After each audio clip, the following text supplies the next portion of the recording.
Bien, chicos, bienvenidos nuevamente. Estamos nuevamente con este problema. Este problema es el que dejamos en la clase anterior.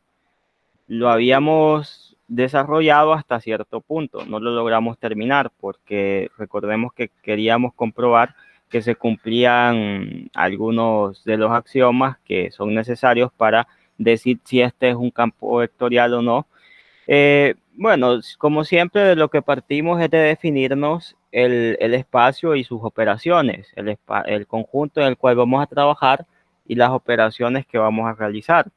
En este caso, lo interesante del problema, habíamos mencionado, era que las operaciones se definían de forma distinta a la que nosotros estábamos acostumbrados.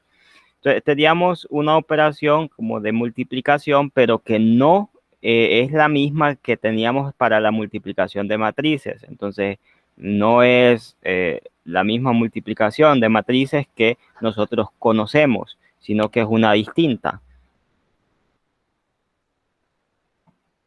El axioma 1, si lo recuerdan, ya lo habíamos comprobado y llegamos a la conclusión de que sí, efectivamente se cumple y este axioma pues ya eh, ya estaría dado por hecho, ¿verdad? Entonces, el segundo axioma también llegamos a una conclusión y es que este se cumplía. El axioma 3, si mal no recuerdo, era el último y llegamos a la conclusión de que este se cumplía. A nosotros efectuamos las operaciones de A sub 1, producto y producto A sub 1, donde I es la identidad para este caso. Y llegamos hasta aquí, ¿verdad? Llegamos a que el axioma 3 efectivamente se cumplía. Ahora, ¿qué vamos a hacer? Ahora vamos a continuar con los demás axiomas. Queremos demostrar o refutar que esto es un campo vectorial y un espacio vectorial, perdón. Y entonces vamos a tener que ver cada uno de los axiomas y observar si estos se cumplen o no. Entonces vamos ahora por el axioma 4. Ahora, ¿cuál es el axioma 4? La lista la obtenemos aquí. No hay ningún problema, tenemos acá la lista. Bien, ahora lo que pasa con estas operaciones es que no son tan intuitivas como quisiéramos, ¿verdad? Como lo han sido las otras operaciones anteriores, que puesto que ya conocíamos muchas propiedades y ya habíamos manejado también cómo es que se efectuaban estas operaciones, entonces como que ya nos hacía fácil. Pero aquí ya el camino es un poco más difícil porque no estamos acostumbrados a este tipo de operaciones. Entonces, ahora vamos a ver. La idea ahora con respecto a esto es el inverso. Ahora, el inverso, ¿qué es lo que me hace? El inverso me genera la identidad. O sea, si yo coloco X más el inverso de X, lo que hago acá es que esto me genera la identidad. En este caso, ¿qué va a pasar? ¿Qué es lo que yo quiero? Bueno, en este caso va a ser lo siguiente. Yo voy a colocar A y acá voy a hacer la operación por el inverso de A. Ahora, el inverso de A, y esto tendría que ser igual a la identidad. También noto que acá, para este caso, voy a obtener esta identidad y bueno, eso es lo que queremos. Bien, en este caso, como estamos hablando de suma, le coloca ahí un signo menos, ¿verdad? Pero nosotros, como estamos aquí efectuando una multiplicación, pues nos vamos a tomar el atrevimiento de colocar aquí como una A inversa para ver qué resultado me da esto de acá. Entonces, antes de formalizar la explicación, tenemos que empezar por, yo lo que le diría o aconsejaría es que uno empieza por hacer como un bosquejo de lo que se va a hacer, de lo que se pretende hacer. Entonces, si ustedes vienen y hacen un bosquejo, lo que uno quiere antes de dar la explicación formal, ¿verdad? Es, bueno, yo tengo mi matriz A sub 1 es una matriz de 2 por 2. Ya sabemos que cada elemento que está en esta matriz, cada entrada tiene que ser distinta de cero. Eso es una, bueno, partimos con esa definición del conjunto. Ahora, yo voy a hacer el producto, porque este es como la operación producto, por otra matriz a la que le voy a llamar la inversa de esta. Y tiene que pasar que esto me va a dar a la matriz identidad. Matriz identidad que nosotros encontramos en la clase anterior. En la clase anterior, la matriz identidad llegamos a que era la matriz cuyos elementos o entradas eran solamente unos. ¿Qué significa esto? Significa esto lo siguiente. Significa que acá vamos a tener A sub 1, B sub 1, C sub 1, D sub 1, producto. Aquí le podemos colocar un nombre cualquiera a estos elementos. Digamos, usamos x, y, z para el inciso anterior, pero aquí siendo conscientes que es un inciso distinto, también podemos usar las mismas, bueno, las mismas variables, digamos, x, y, z, w, y esto me tiene que dar como resultado a la matriz 1, 1, 1, 1, ¿cierto? Eso es lo que pretendemos. Entonces, de ahí, ¿qué pasa? Sucede que si hacemos la multiplicación de todos estos elementos, lo que me va a quedar es lo siguiente. Me queda, permítanme, me queda que esto es igual a A1 por X, B1 por Y, C1 por Z y D1 por W igual a 1, 1, 1, 1 aquí. Entonces, ¿qué pasa con esto? Sucede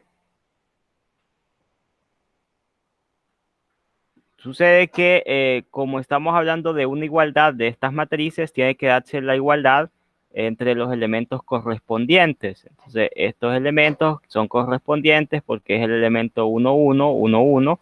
Así que tiene que pasar que A1 por X igual a 1, B1 por X, por Y, perdón, igual a 1, C1 por Z igual a 1 y D1 por db igual a 1. Ahora, si nosotros despejamos, de aquí vamos a llegar a que A1 es igual, perdón, X es igual a 1 sobre A1. Y es igual a 1 sobre B1. Z es igual a 1 sobre C1 y W es igual a 1 sobre D1. Entonces, esto es como un bosquejo que estamos haciendo. En realidad, formalmente no estamos describiendo cuál es el proceso que vamos a seguir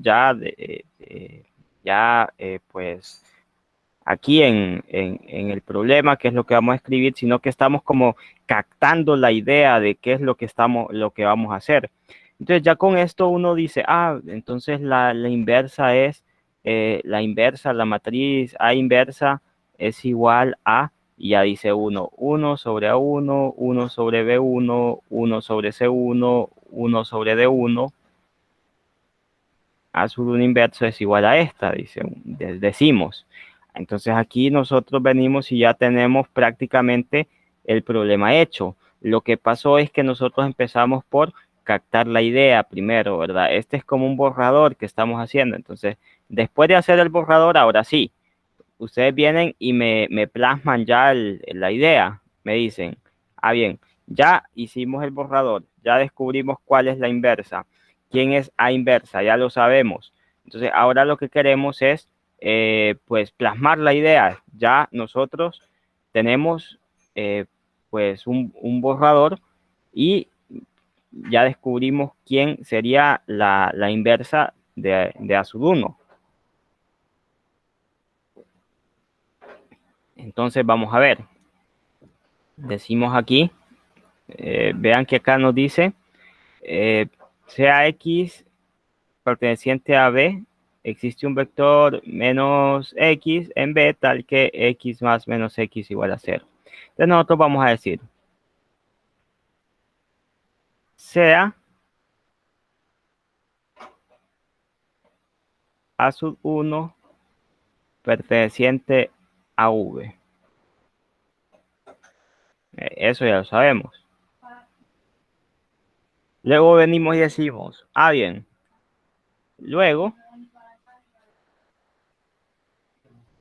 encontremos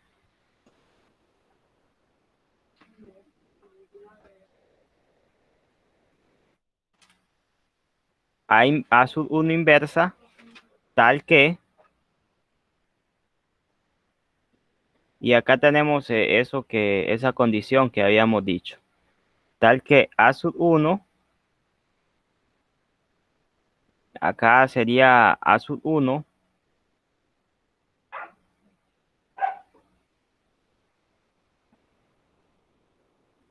producto A sub 1 inversa sea igual a I.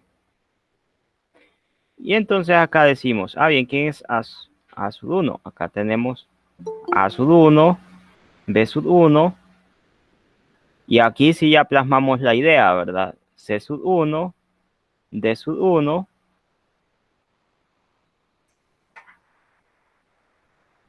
mientras que aquí sería, acá vamos a darle como valores, ya sabemos, X, Y, Z, W. Igual, ya sabemos quién es y es la matriz que está compuesta por 1, 1, 1 y 1 aquí. Bueno, ahora, ¿qué pasa? Nos quedaría luego X, bueno, A sub 1 por X, B sub 1 por Y, C sub 1 por Z y D sub 1 por W igual aquí a 1, 1, 1, 1, las entradas. De ahí nos queda el sistema, de ahí mismo, ¿verdad? Nos queda el sistema, nos queda que A sub 1 por X igual a 1, ¿cierto? Nos queda que B sub 1 por Y igual a 1, nos queda que C sub 1 por Z igual a 1, y por último que D sub 1 por W igual a 1. De aquí mismo se deduce, por tanto,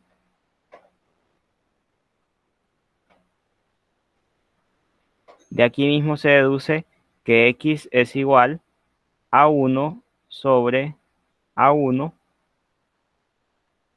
Entonces ya tenemos esto.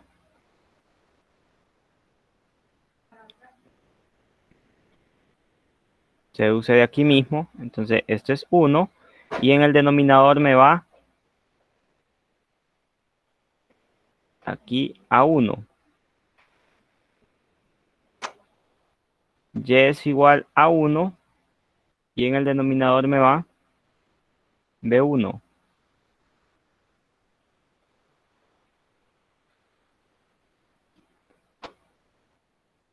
Z es igual a 1. Y en el denominador va C sub 1. Y por último, ya para finalizar, W es igual a 1 sobre D1. Así, entonces de ahí nos queda, entonces,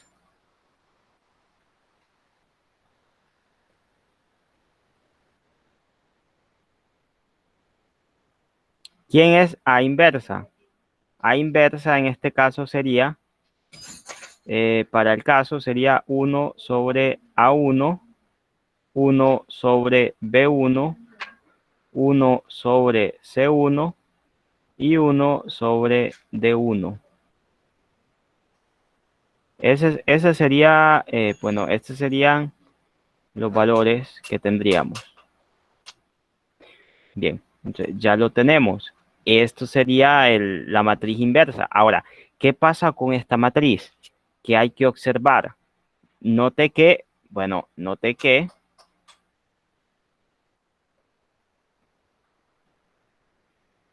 hay que notar lo siguiente. Lo que vamos a notar son las siguientes características. ¿Qué pasa con este A1? Bueno, ¿qué va a suceder con este elemento? Bueno, vamos a anotarlo a continuación. Entonces, este elemento, tanto como los demás, entonces aquí sería A1, también, perdón, 1 sobre A1, 1 sobre B1, este otro elemento de acá,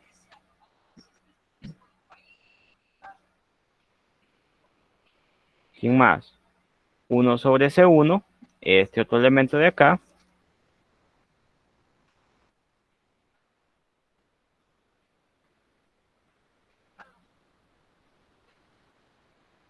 y por último 1 sobre D1, que es este de aquí, el último elemento.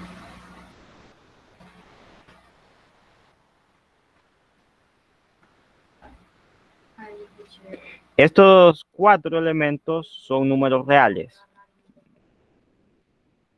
Estos 4 elementos pertenecen a los números reales, en primer lugar. Y en segundo lugar, cada uno de estos elementos, todos, absolutamente todos, son distintos de cero. Entonces, todos estos elementos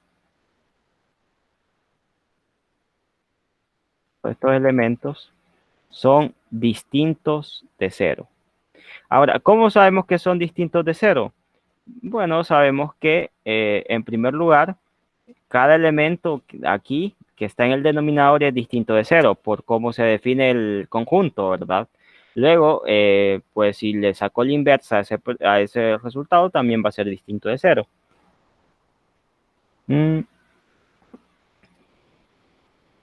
Ahora, por esta nota que vemos acá, podemos decir lo siguiente. Eh, por lo tanto, A inversa pertenece a V. ¿Por qué? Porque cumple con todos los requisitos. Es una matriz de 2 por 2. Vamos a ver aquí. 1, 2 filas, 1, 2 columnas. Tiene entradas reales, o sea, cada una de estos elementos, cada una de estas entradas es un número real. Y cada entrada es distinta de cero también. Entonces, todo eso sumado cumple con todas las características de los elementos que están en el conjunto V. Ahora,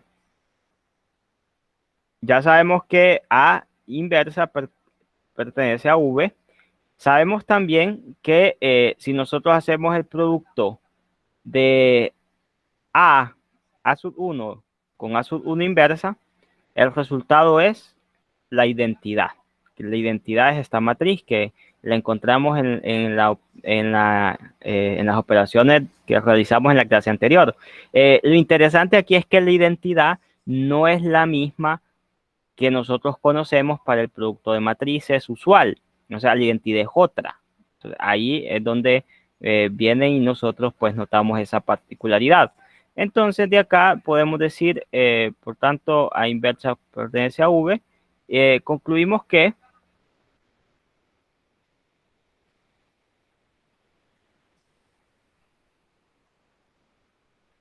se cumple el axioma 4.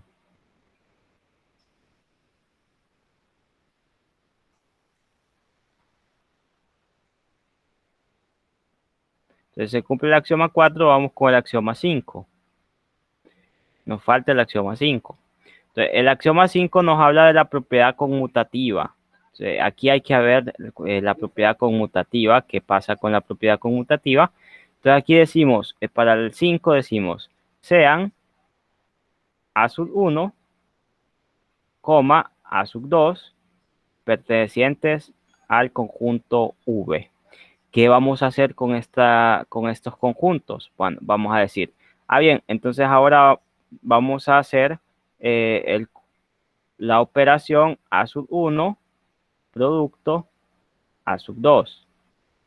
Bien, A sub 1 sabemos que es una matriz cuyas entradas son las siguientes. O sea, las entradas de esto es, bueno, vamos a ver, acá sería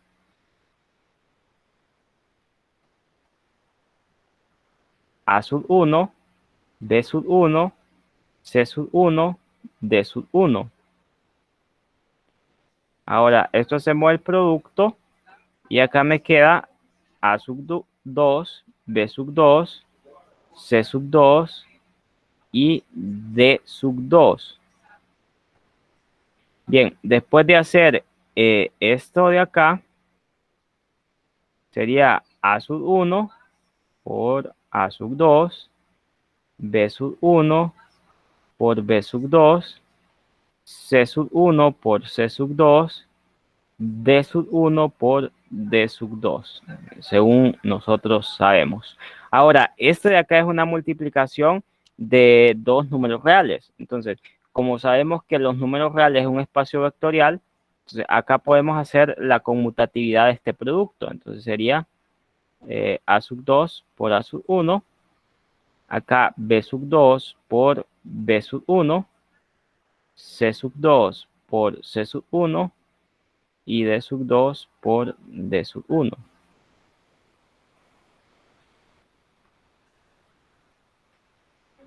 Ahora, luego de ello, ¿qué vamos a hacer aquí? Voy a bajar acá un espacio. Luego de esto, lo que vamos a hacer aquí es lo siguiente. Hay que notar que según se define la operación, vean que acá lo que pasa es que cuando tenemos una matriz de este tipo, se multiplica este primero por este primero. Este acá por este aquí. Es el primer elemento que está, en este caso, en esta matriz. Entonces acá tenemos esta matriz que es A sub 1 y esta matriz que es A sub 2. Entonces se multiplica este primer elemento por este segundo elemento para la entrada 1, 1. Bueno, entonces ahora como los tenemos al revés, aquí sabemos que esto es conmutativo. Entonces, como los tenemos al revés, esto de acá va a ser igual a lo siguiente. Va a ser igual a sub 2, B sub 2, C sub 2, D sub 2 y esto producto A sub 1, B sub 1, C sub 1, D sub 1.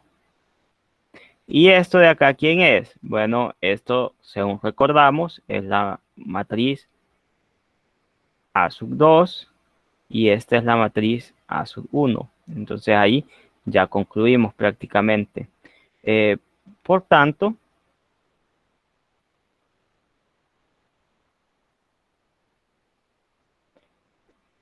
A sub 1 producto A sub 2 es igual a A sub 2 producto A sub 1. Y de ahí decimos que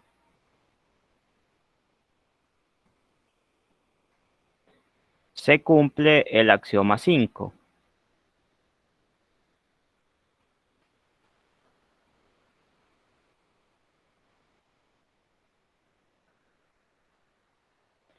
Ahora vamos con el axioma 6. A ver qué sucede con este otro axioma.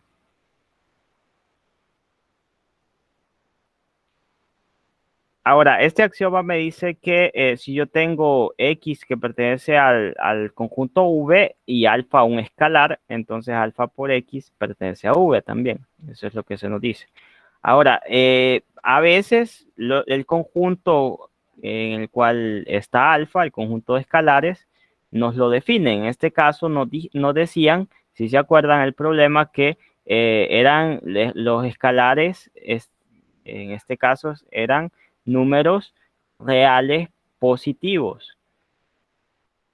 Y la multiplicación por un escalar era la usual. Entonces, nosotros venimos acá y ya que sabemos esto, vámonos acá al final. Vamos a ver, digamos, sea V perteneciente, perdón, sea A sub 1 perteneciente a V y alfa perteneciente a los reales positivos, tal cual se nos define. Entonces, ¿qué vamos a hacer acá? Vamos a hacer que alfa por A sub 1. Aquí sería alfa por A sub 1. A sub 1 ya sabemos que es A sub 1, B sub 1, C sub 1, D sub 1.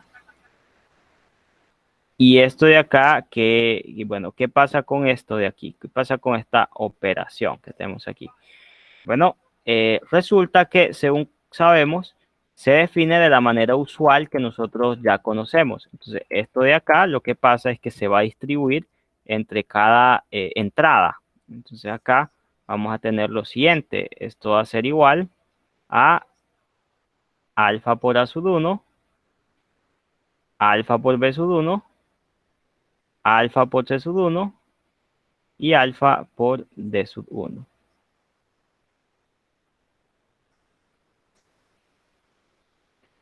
Bueno, entonces acá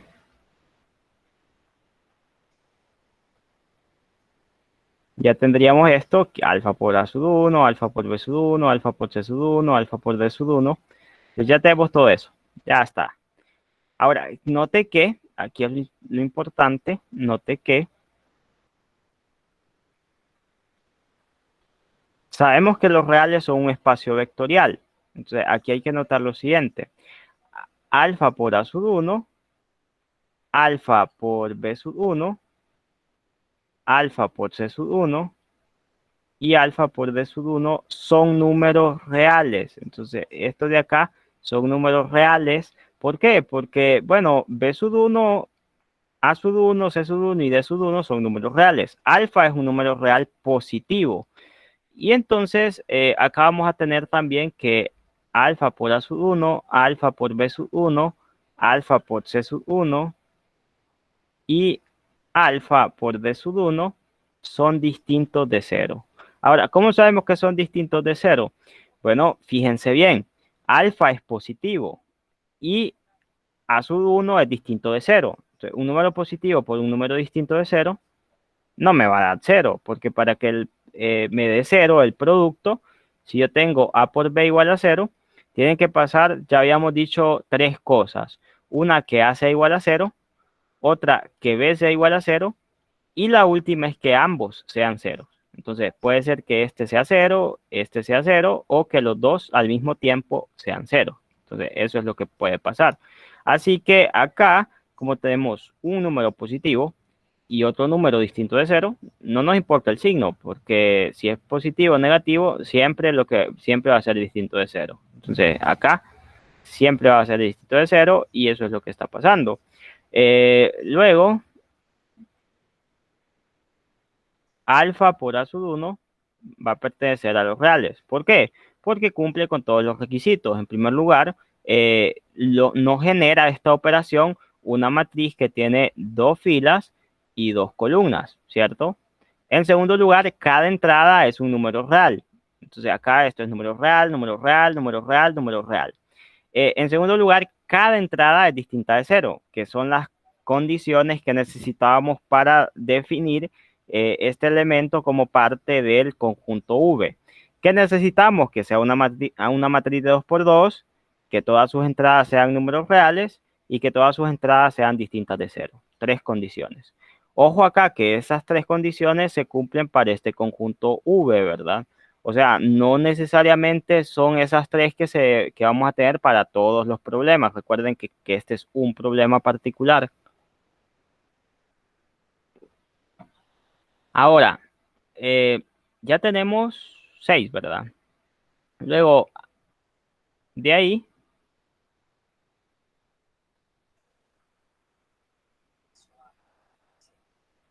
decimos que se cumple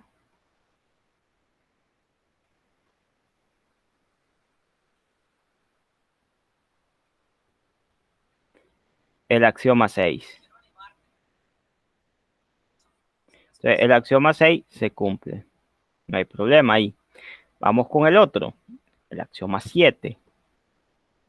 Nos faltan 4 axiomas todavía, 7, 8, 9 y 10. Entonces vamos con el axioma 7. Lick no iba por el axioma 5. No, el 5 ya lo hicimos acá. donde decíamos que eran conmutativos. Aquí lo escribimos. Decíamos A1 y A2 pertenecientes a V. Entonces hacíamos la operación de A1 con A2, que A1 es esta matriz, porque nos la definimos desde el inicio, que era una matriz de 2 por 2, y lo que hicimos es que a A1 solo le pusimos acá un subíndice 1, 1, 1, 1. A A2 solo es que le pusimos acá el subíndice 2, 2, 2, 2. Entonces, al hacer la operación me queda A1 por A2. Entonces, acá lo que pasa es que según la definición que nosotros tenemos de la operación, acá se multiplican estos dos para obtener el elemento 1, 1. Ahora, para la otra, para obtener el elemento 2, 2, se multiplican las correspondientes componentes que están en la fila 1, columna 2. Entonces, ahí se obtiene esta fila 1, columna 2. Y así respectivamente para encontrar A2, 1 y A2, 2. O sea, ahí es lo que está pasando. Bueno, después de hacer eso, lo que hicimos fue, como esto es conmutativo, lo podemos cambiar de posición. Entonces, yo puedo conmutar esto como son números reales y los números reales nosotros ya sabemos que tienen propiedad conmutativa, entonces los puedo cambiar de posición. Entonces, acá coloco primero A2 y después A1. Y según la definición de, bueno, igual para los demás componentes, ¿verdad? Coloco B2 y después B1, C2 y después C1, D2 y después D1. Y de ahí, según la definición, esto es, pues, esto que tengo acá. Sería, vean acá, la primera componente iría acá sub 2, B sub 2, C sub 2, D sub 2, y de ahí las otras irían en la segunda matriz. Entonces acá hay A sub 2, B sub 2, C sub 2, D sub 2, A sub 1, B sub 1, C sub 1, D sub 1, y luego esta, ¿quién es? Este es A sub 2 y este es A sub 1, y ahí tengo, por tanto, que es la operación que estoy efectuando es conmutativa. Ahora, aquí hay que tener mucho cuidado porque a veces uno tiende a confundirse. Es muy fácil confundirse con estos problemas porque las operaciones no son lo que nosotros estamos acostumbrados a, bueno, en este caso a desarrollar. Entonces, la idea, pues, lo que a uno lo hace notar todas estas diferencias es practicar muchos ejercicios de este tipo. Entonces, para esta parte, para irse familiarizando, hay que practicar mucho para poder sacarse de la mente esas operaciones que uno ya tiene preconcebidas. Entonces, es bien difícil y por tanto uno tiene que practicar bastante porque siempre uno pues tiende a equivocarse acá por la costumbre de siempre darle aquel significado de las operaciones usuales a los signos que usamos. Bueno, entonces, ya que tenemos el axioma 5 y 6, vamos con el 7. El axioma 7, ¿qué nos dice? Nos dice, bueno, nosotros tenemos dos elementos que están en el conjunto V y tenemos el escalar. Entonces, vamos a ver qué sucede acá. Decimos, sean, este sería el axioma 7. Aquí lo estoy colocando. Entonces vamos por el axioma 7. El 6 se cumple. Vamos por el 7. Decimos sean A1 y A2 pertenecientes a V y alfa un número real. Ya lo sabemos. Entonces, ahora, ¿qué queremos? Queremos ver si se cumple lo siguiente. ¿Qué pasa? Queremos comprobar que se cumple que alfa por A1 y acá operado con A2 es igual a alfa por A1 operado con alfa por A2. Entonces, esto es a lo que queremos llegar, que que esta igualdad se cumple. Ahora, eso es lo que quisiéramos obtener, pero vamos a ver si efectivamente llegamos a esa conclusión. Entonces, vamos a hacer la operación. Vamos a decir, calculemos .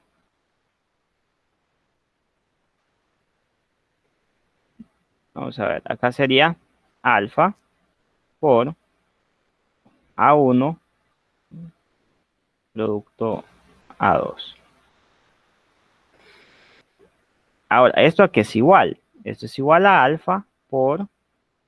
Y lo primero que vamos a hacer es, recuerden, estamos aquí, tenemos este paréntesis, y en matemáticas usualmente a uno le dicen desde el inicio, primero se hace lo que está dentro del paréntesis, le dicen a uno, en las primeras clases. Entonces, vamos a trabajar primero con lo que está dentro del paréntesis a ver qué sucede.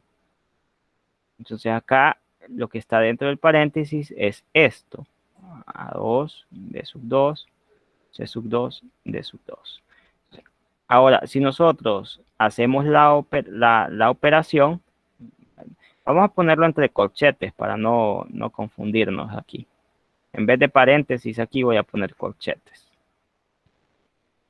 Porque como la matriz está ahí con paréntesis, entonces vamos a usar corchetes acá.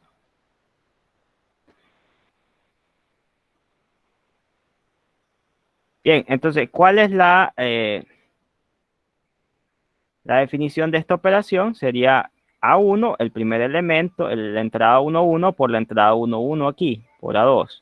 La entrada 1, 2, B1 por la entrada 1, 2 de aquí, B2.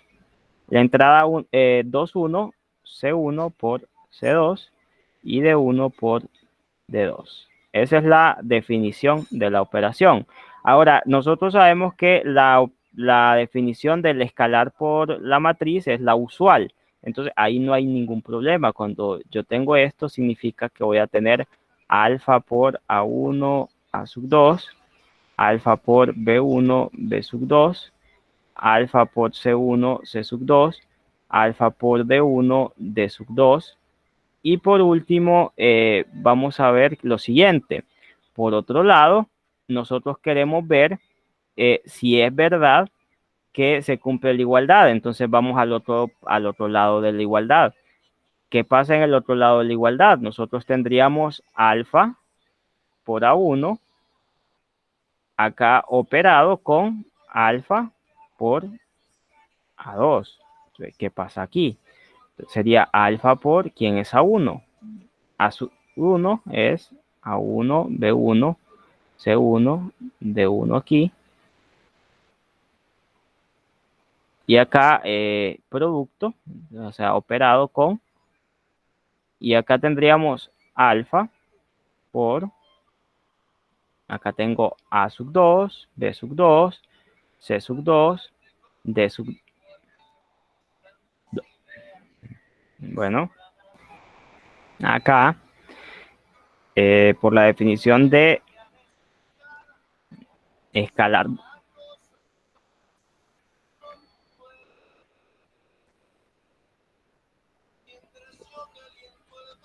Bien, chicos. Aquí, por la definición de escalar por matriz, me queda así. Este alfa se distribuye entre cada entrada. Aquí este alfa también. Sería alfa por A sub 2, alfa por B sub 2, alfa por C sub 2 y alfa por D sub 2. Y ahora cuando hago este producto, esto me va a quedar, multiplico, voy a tener que multiplicar cada elemento correspondiente. Eso quiere decir, voy a multiplicar ese de acá por ese de acá, ¿cierto? Entonces, multiplico esos, me queda alfa por alfa, que es alfa al cuadrado. Alfa al cuadrado, A sub 1 por A sub 2. Luego acá me queda alfa por alfa, que es alfa al cuadrado. B sub 1 por B sub 2. Luego alfa al cuadrado. C sub 1 por C sub 2. Y por último, alfa al cuadrado. D sub 1 por D sub 2. Bien. Entonces, vean. ¿Qué pasa con estas dos matrices? Esta de acá, esta y esta de aquí. Estas dos. No son iguales, ¿verdad? Vean que se parecen, pero el problema es que acá está un alfa al cuadrado, mientras que acá solamente está un alfa. Entonces, desde ahí uno puede concluir lo siguiente. Por lo tanto, permítanme, aquí no me responde esto. Por lo tanto, podemos decir que alfa por A1 operado con A2 es distinto a alfa por A1 producto alfa por A2. Entonces, estos dos son diferentes. Entonces, no hay una distribución de este alfa sobre cada uno de estos elementos. No se distribuye. Entonces, nosotros como queríamos demostrar que eso era cierto, para poder decir que este es un espacio vectorial, entonces vamos a decir, por tanto, o de ahí, decimos que no se cumple el axioma 7. O sea, ahora, no se cumple el axioma 7 significa que no es un espacio vectorial. ¿Por qué? Porque tienen que cumplir todos. Uno que no se cumpla, pues ya nos dice que no es un espacio vectorial. Entonces, ya tenemos uno que no se cumple. Entonces, desde ahí ya decimos, no, ya no es espacio. Entonces, vamos con el otro, que es el 8. Vamos a ver el axioma 8. Ahora, ¿qué pasa con el axioma 8? El axioma 8 tiene que ver con, bueno, tengo alfa más beta por X, entonces que tengo que ver si se cumple esto. Entonces vamos a decir, digamos, sea alfa y beta pertenecientes a los reales positivos, que es en este caso el conjunto de escalares, ¿verdad? Son números reales positivos. Y a sub 1 que pertenece al conjunto V, que es el que definimos al inicio de la clase anterior. Entonces vamos a hacer lo siguiente. Decimos, bien, yo quiero alfa más beta por a sub 1, a que es igual a esto es igual a, bueno, ya que tenemos aquí las operaciones usuales, nosotros podemos aprovecharnos de, bueno, de las propiedades que conocemos, pero vamos a hacerlo paso a paso para que veamos cómo se hace sin utilizar los teoremas o propiedades que conocemos. O sea, acá hay que, como es la multiplicación usual, este elemento se distribuye entre cada entrada. Entonces, aquí sería alfa más beta, va sub 1, alfa más beta, b sub 1, perdón, aquí coloqué un subíndice que no era, aquí es b sub 1, c sub 1 y d sub 1. Entonces acá me da alfa más beta por c sub 1, alfa más beta por d sub 1. Y acá, pues, como estos son números reales, sí, ya sabemos que el número real sí es un espacio vectorial, entonces si hay distribución del producto sobre la suma, o sea, acá va a haber una distribución, ¿cierto? Acá se distribuye también. Bueno, ahora, ¿qué pasa esto? Esto se transforma en, permítanme, acá sería alfa por a sub 1 más beta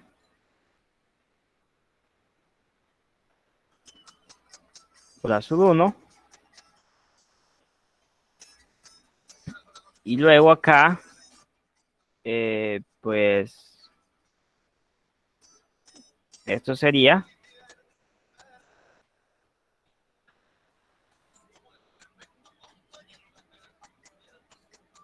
vamos a ver, sería alfa por b sub 1. Permítanme aquí, voy a escribir mejor esto. Y mejor le voy a dejar un espacio más porque como que se me está estorbando ahí.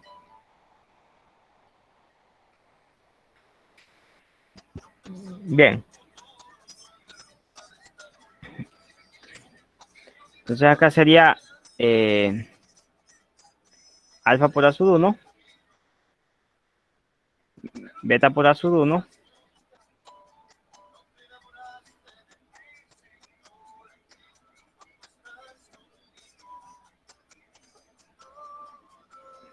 aquí sería alfa por B sub 1, más beta por B sub 1. Ahora, el problema que tenemos acá, y lo que nos tiende a confundir es las operaciones, ¿cierto?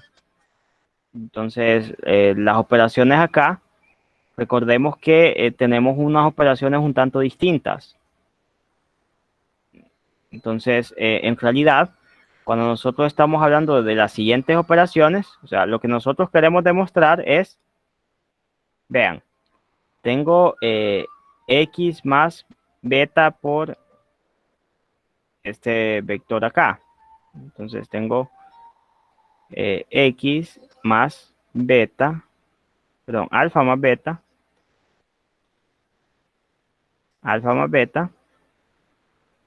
por este vector, ¿cierto?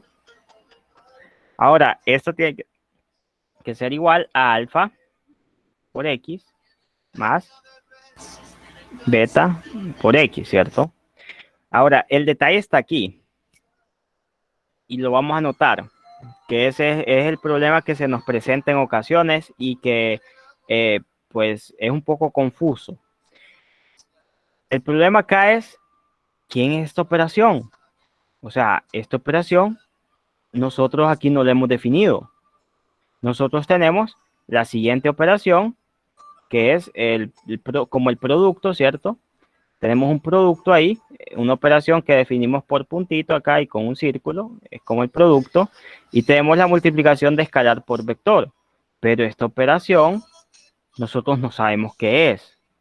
¿Por qué? No la hemos definido, no la conocemos, no sabemos quién es. Específicamente no la conocemos. Entonces aquí hay un problema con respecto a este axioma. ¿Por qué?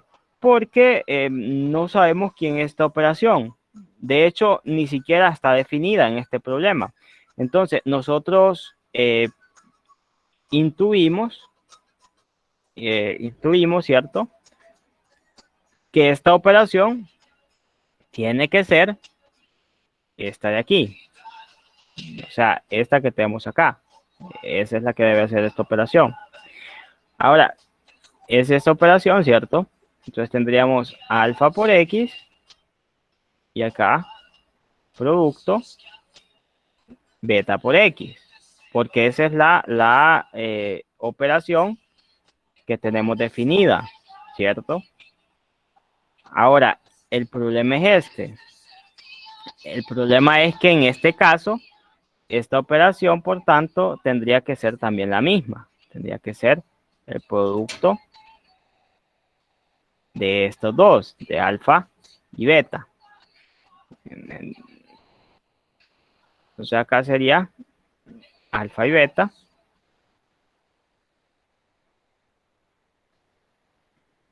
El producto acá de alfa y beta. Entonces vean que la notación tiene que cambiar. Esta notación debe cambiar. ¿Y qué pasa con este caso? Bueno, con este caso pasa lo siguiente. Como nosotros, en este caso, estamos hablando de multiplicación, pues recordemos que no se nos definió cómo se hacía esto de acá, pero como es una multiplicación, podemos decir que es la multiplicación usual, ¿verdad? Entonces vamos a trabajar así. Recordemos que el signo, en este caso, cambia. Ya este signo no es suma. O sea, no estamos trabajando con el signo de la suma. Estamos trabajando con ese nuevo signo que acabamos de mencionar. Entonces, ese es el nuevo signo que acabamos de escribir. Es la nueva operación. Entonces, acá la operación sería esta de acá.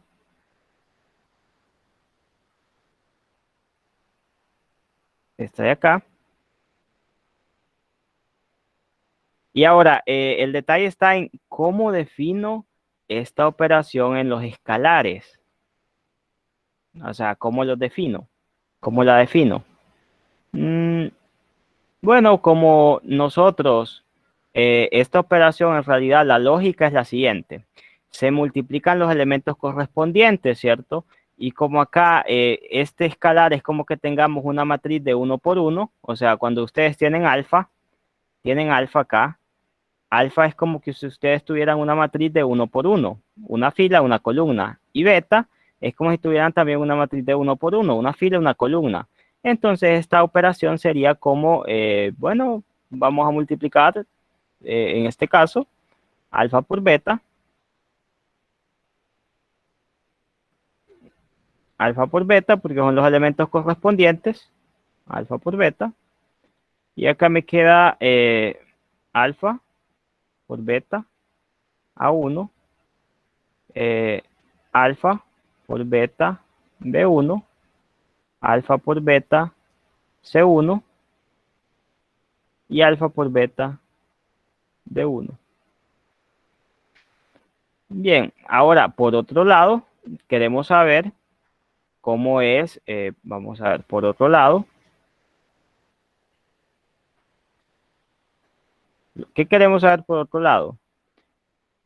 ¿Cómo sería la otra parte, cierto? La otra parte de la igualdad. ¿Qué pasa si nosotros tuviésemos, qué pasa si nosotros tuviésemos alfa por A1 y acá operado con beta por A1? Entonces, esto es igual a alfa por A1, B1, C1, D1, operado con beta por A1, B1, C1, D1, ¿cierto? Entonces vean que es bien complicado en ocasiones, bien complicada esta parte. Aquí esto sería alfa por A1, alfa por B1, alfa por C1, alfa por D1, y acá operado con beta por A1, beta por B1, beta por C1 y beta por D1. Ahora, haciendo esto es igual a alfa por beta, si se multiplican, vean, alfa por beta por A1 al cuadrado. Entonces aquí me queda alfa por beta A1 al cuadrado. Acá me queda alfa por beta B1 al cuadrado, alfa por beta C1 al cuadrado, alfa por beta D1 al cuadrado.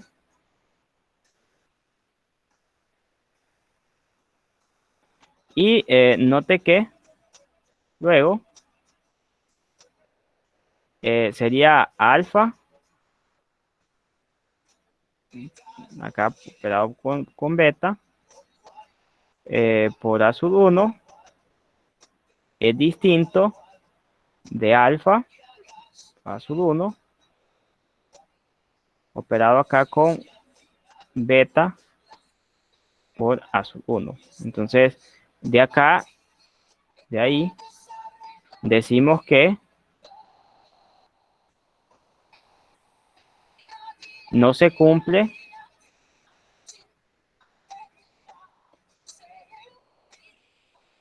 el axioma 8, ¿cierto? Porque lo que queremos es la igualdad, no se cumple el axioma 8. Entonces no se cumple ese axioma. Ahora, ya que no se cumple ese axioma, entonces ya podemos decir no es espacio vectorial, ya van dos. O sea, con uno que no se cumple es suficiente. Entonces, nos falta todavía el axioma 9 y el axioma 10. Ahora, el axioma 9 y 10, estos como que al parecer sí se van a cumplir. No va a haber problema con el 9 y el 10. Esto sí parece que se cumple.